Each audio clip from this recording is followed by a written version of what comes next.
డబ్బు, ఆత్మాభిమానం ఈ రెండిట్లో ఏది గొప్పదంటే మీరేం చెప్తారు? కష్టపడి ఓ స్థాయికి వచ్చి ఆత్మాభిమానంతో బతుకుతున్న వారిని ఎక్కడ గెలకకూడదో అక్కడ టచ్ చేస్తే పరిస్థితి ఏంటి? డబ్బుంటే ఏమైనా చేసేయొచ్చు, ఎవరినైనా ఏమైనా అనొచ్చు, దూషించొచ్చు, అవమానించొచ్చు అనుకోవడం ఎంత తప్పుడు ఆలోచనో కదా. కష్టపడి పైకొచ్చిన ఓ సాధారణ అమ్మాయిని అహంకారంతో అవమానిస్తే ఎలా బుద్ధి చెప్పిందో ఈ రియల్ స్టోరీలో తెలుసుకోండి. ఆ అమ్మాయి పేరు అకిరా. జపాన్ దేశంలో ఓ నిరుపేద కుటుంబంలో పుట్టింది. చిన్నప్పుడే తండ్రి వదిలేసి వెళ్ళిపోయాడు. అప్పటి నుంచి తల్లి కైరా అన్ని తానే పెంచింది. షాపింగ్ మాల్స్ లో స్వీపర్ పనులు చేస్తూ కూతురిని బడికి పంపించేది తల్లి. దీంతో ఈ తల్లి కూతుర్లు సమాజం నుంచి ఎన్నో అవమానాలు ఎదుర్కొన్నారు. తిండికి తికానా లేదు కానీ మీ మొహాలకు చదువులు కావాలా అని చుట్టుపక్కల వాళ్ళు హేళన చేసేవారు.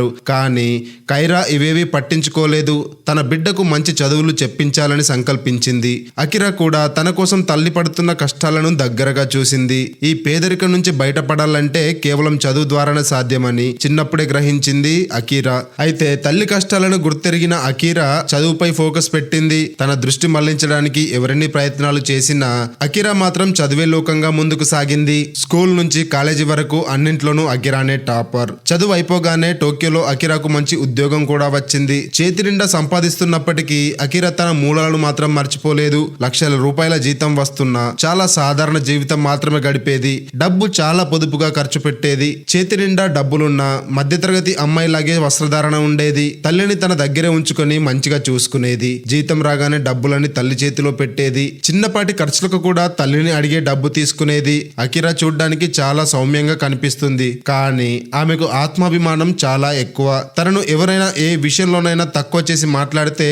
పని ద్వారానే వారి నోరు మూపించేది. ఏదైనా పని నీ వల్ల కాదు అంటే రెయ్యింబవళ్ళు కష్టపడైనా సరే దాన్ని సాధించేది. కర్మకాలి ఎవరైనా అకిరాను అవమానిస్తే ఖచ్చితంగా వాళ్ళు సిగ్గుతో తలదించుకునే రీతిలోనే ఆమె రియాక్షన్ ఉండేది. ఓ రోజు ఆఫీస్ పని అయిపోయిన తర్వాత సాయంత్రం 6 గంటల సమయంలో అకిరా ఇంటికి బయలుదేరింది. అప్పుడే లైట్ గా చీకటి పడుతోంది. రోడ్డు పక్కన షాపులన్నీ విద్యుత్ కాంతులతో వెలిగిపోతున్నాయి. రోడ్డుపై అలా నడుచుకుంటూ వెళ్తున్న అకిరా ఉన్నట్లుండి లూయిస్ విట్టన్ షోరూమ్ దగ్గర ఆగిపోయింది. ఆ షోరూమ్ గ్యాలరీలో కనిపించిన హెర్మెస్ హ్యాండ్ బ్యాగ్ అకిరాను కట్టిపడేసింది. సాధారణంగా తల్లితో కలిసి షాపింగ్ కు వెళ్లే అకిరా ఫస్ట్ టైం ఒంటరిగా ఓ హ్యాండ్ బ్యాగ్ కోసం వెళ్ళింది. హెర్మెస్ హ్యాండ్ బ్యాగ్ కొనాలని ఎంతో ఆశగా లూయిస్ విట్టన్ షోరూమ్ లోకి అడుగుపెట్టింది. కానీ ఇంతలోనే అకిరాకు ఊహించని పరాభవం ఎదురైంది.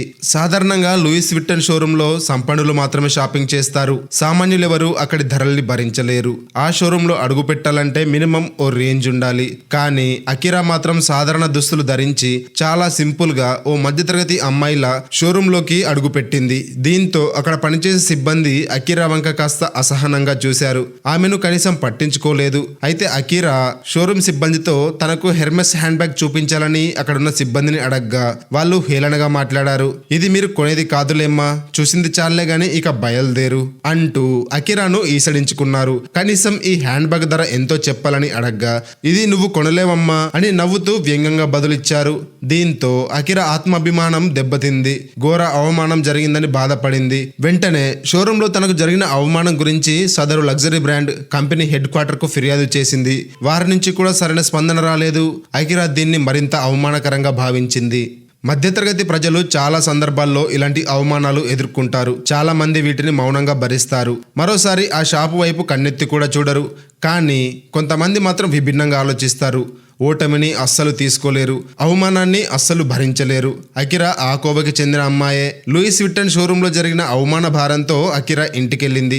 సాధారణంగా అకిరా ఆఫీస్ నుంచి ఇంటికొచ్చిన తర్వాత తల్లి కైరాతో ప్రేమగా మాట్లాడుతుంది.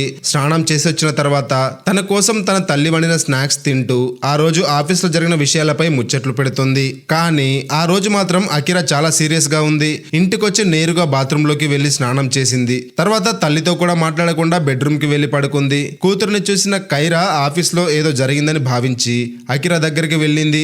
ఏమైంది నాన్న అలా ఉన్నావు? ఆఫీస్ లో ఏమైనా ప్రాబ్లమా అని అకిరాను అడిగింది కైరా. దాంతో ఆఫీస్లో ఏం లేదమ్మా, కానీ ఓ షోరూంలో ఘోర అవమానం జరిగిందంటూ అక్కడ జరిగిన విషయాన్ని తల్లికి పూసగుచ్చినట్లు చెప్పింది. దాంతో తల్లి కైరా, మరి ఇప్పుడు ఏం చేద్దాం అనుకుంటున్నావు? చిన్నప్పటి నుంచి ఇలాంటివెన్నో చూసాం కదా, వదిలేయి, వాళ్ళ పాపన వాళ్ళే పోతారు అని అకిరాకు తల్లి కైరా నచ్చజెప్పసాగింది. దీంతో అకిరా కోపంగా, నేను చిన్నప్పుడున్న పరిస్థితులు వేరు, ఇప్పుడున్న పరిస్థితులు వేరు అని గట్టిగా చెప్పింది. మరి ఏం చేద్దామంటావు అని కైరా ప్రశ్నించింది. కానీ భోజనం అక్కడ పెట్టి, నువ్వు తినేసి పడుకో, నాకు నిద్ర వస్తోంది, రేపు మాట్లాడుకుందామని చెప్పేసి వెళ్ళిపోయింది అకీరా. కైరా కూడా కూతురు చెప్పినట్లే చేసింది. కానీ అకీరాకు రాత్రి నిద్ర పట్టలేదు. ఆ షోరూమ్ సిబ్బందికి ఎలా బుద్ధి చెప్పాలో అని తెగ ఆలోచించడం మొదలుపెట్టింది. కొన్ని గంటల తర్వాత అకీరాకి ఓ అద్భుతమైన ఆలోచన తట్టింది. దాంతో మరుసటి రోజు ఉదయాన్నే లేచిన అకీరా తల్లిని చాలా సంతోషంగా పలకరించింది. దాంతో ఆశ్చర్యంగా, రాత్రి అంత సీరియస్ గా అరిచి ఇప్పుడు ఇంత ప్రేమ చూపిస్తున్నావు, ఇంతలో ఇంత మార్పేంటి అని కూతుర్ని అడిగింది కైరా. తల్లి అడిగిన ప్రశ్నకు సమాధానంగా, కారణం ఉందిలే అమ్మా, సరే గాని మన బ్యాంక్ అకౌంట్ లో డబ్బెంతుంది అని తల్లిని అడిగింది అకీరా. ఏం అర్థం కాని కైరా ఎందుకని ప్రశ్నించింది. చెప్తాలేమ్మా, ముందు ఎంతుందో చెప్పు అని అడగడంతో 70 లక్షల యెన్లు ఉన్నాయి తల్లి అని చెప్పింది కైరా. దాంతో అకీరా, ఓ పని చేయి, డబ్బు మొత్తం విత్డ్రా చేసుకుని తీసుకురా, కుదిరితే ఆ డబ్బు మొత్తం చిల్లర రూపంలో తీసుకురా అని తల్లితో చెప్పింది. కైరా ఆశ్చర్యపోయింది. అంత డబ్బేం చేస్తావే, నువ్వేం మాట్లాడుతున్నావో నీకు అర్థమవుతుందా అని కూతుర్ని ప్రశ్నించింది తల్లి కైరా. అమ్మా, నీకు నాపై నమ్మకం ఉందా లేదా, ఈ ఒక్క విషయం చెప్పు అని అకీరా గంభీరంగా అడిగింది. నీపై నాకు పూర్తి నమ్మకం ఉంది తల్లి అని కైరా సమాధానం ఇచ్చింది. అయితే అదే నమ్మకంతో నేను చెప్పిన పని చేయి అని అకీరా చెప్పగా కైరా కూడా తటపటాయిస్తూనే సరేనంది. ఇక అకీరా 2 నెలల పాటు ఓవర్ టైం డ్యూటీ చేసి కాస్త ఎక్కువగానే డబ్బు సంపాదించింది. బ్యాంక్ అకౌంట్ లో ఉన్న నగదు, ఈ 2 నెలల జీతంతో పాటు తన దగ్గరున్న డబ్బునంతా అకీరా ఒక్క చోట చేర్చింది. ఆ డబ్బు మొత్తాన్ని చిల్లరగా మార్చింది. సరిగ్గా తనకు అవమానం జరిగిన 75 రోజుల తర్వాత అకీరా టిప్ టాప్ గా రెడీ అయ్యి క్యాబ్ లో లూయిస్ విట్టన్ షోరూమ్ కి వచ్చింది. 4 బస్తాల చిల్లర డబ్బు క్యాష్ కౌంటర్ దగ్గర ఉంచింది.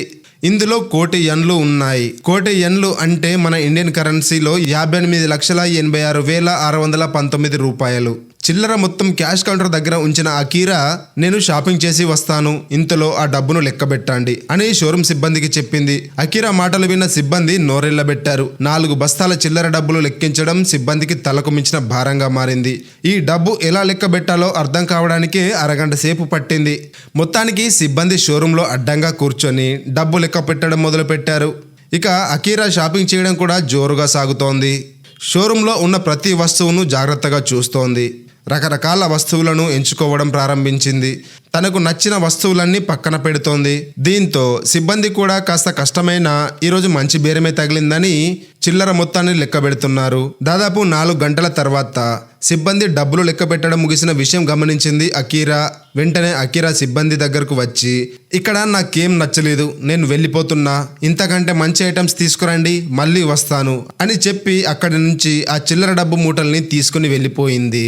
అకీరా చేసిన పనికి షోరూమ్ సిబ్బంది మైండ్ బ్లాక్ అయ్యింది. షోరూమ్ నుంచి బయటకు వెళ్ళిపోతున్న అకీరాను చూస్తూ కక్కలేక మింగలేక ఏం చెయ్యాలో దిక్కుతోచక నిస్సహాయంగా నిలబడ్డారు. ఇప్పుడు చెప్పండి, అకీరా చేసిన పని సరైనదేనా కాదా? మీ అభిప్రాయాన్ని కామెంట్ రూపంలో తెలియజేయండి. ఇలాంటి వీడియోలు మీరు ముందుగానే చూడాలంటే మన ఛానల్ని సబ్స్క్రైబ్ చేసి పక్కనే ఉన్న బెల్ కొట్టేసి నోటిఫికేషన్ను ఆన్లో పెట్టుకోండి.